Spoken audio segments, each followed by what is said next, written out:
Hi, I'm Lisa Ann. Obviously, you could Google me, but I would recommend doing it in safe places.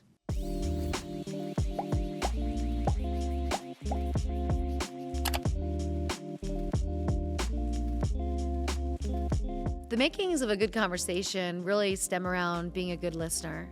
If you can start a conversation and listen to what somebody is mentioning throughout that conversation, you can elaborate, you can ask questions, you can talk about a similar experience.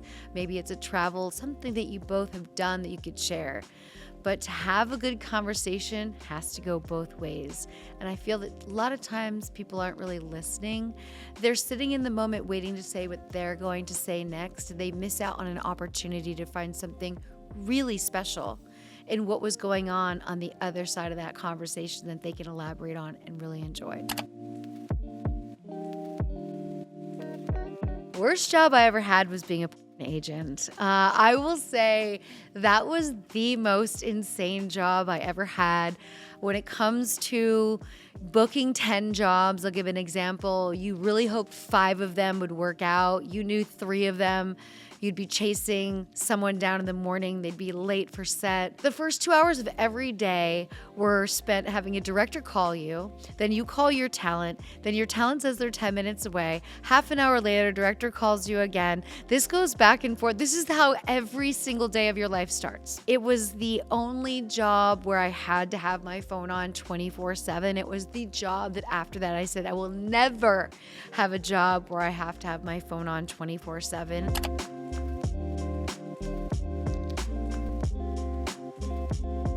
When you're getting ready to embark on a sexual journey with somebody for the very first time, it's so important that you have a conversation about consent. It's so important that you know where you stand in how far you're planning on going. Doesn't mean just because you've started to make out, you're definitely having sex. So make sure. Protection is so important. Wanting to make sure that your sexual health and wellness is part of the conversation. Your partner will really appreciate that. And taking it slow, there is no hurry. Touching, foreplay, the longer you wait before that actual first moment happens, the more erotic that moment will ever be.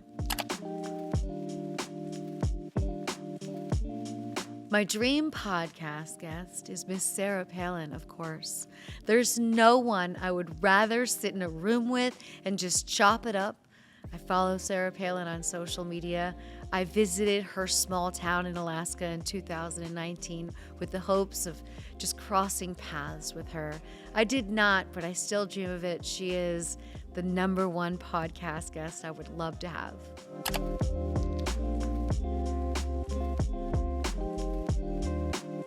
Having difficult conversations can be as simple as setting a timer and saying each person gets to speak for 2 to 3 minutes before they stop and the other person goes back and forth.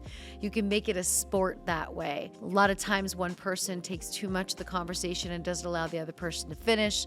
Then there's a short space for that person to feel they're fairly being heard. Difficult conversations drive this world. It's how we solve things. It's how we get further. So they're important to have, but not interrupting, letting the other person speak, hear them. And also sometimes I'll put a time limit on it. Hey, let's talk about this for 30 minutes.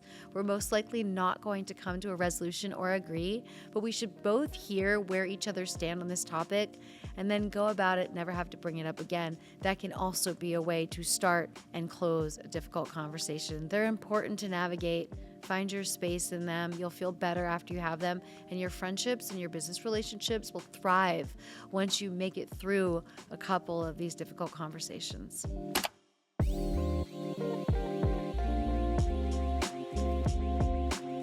No, not really. I got to live them all out, especially when I started directing. When I started the Lisa Ann Productions was when I really got to put my pen to paper and say, okay, what things has no one hired you for? What do you really want to do? How do you visualize this? If it's, an outdoor scene, all the way to all the details. And so I really did get to check all those boxes. So there's nothing I'm sorry to say.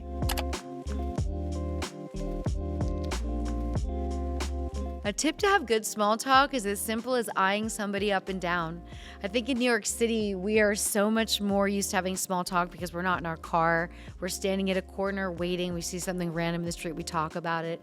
You're at Starbucks, people chat, but it can be a baseball hat. Oh, you're a Mets fan. I'm a Mets fan too. It can be something they're carrying, their dog with them, a Stanley. Everybody talks about these things. Find something that you can chat about, favorite color, phone holder. It's pretty easy. People are holding and sharing a million things about themselves with every step they take. You just got to be present and you've got to soak it in and decide where it is you're going to start that little bit of small talk.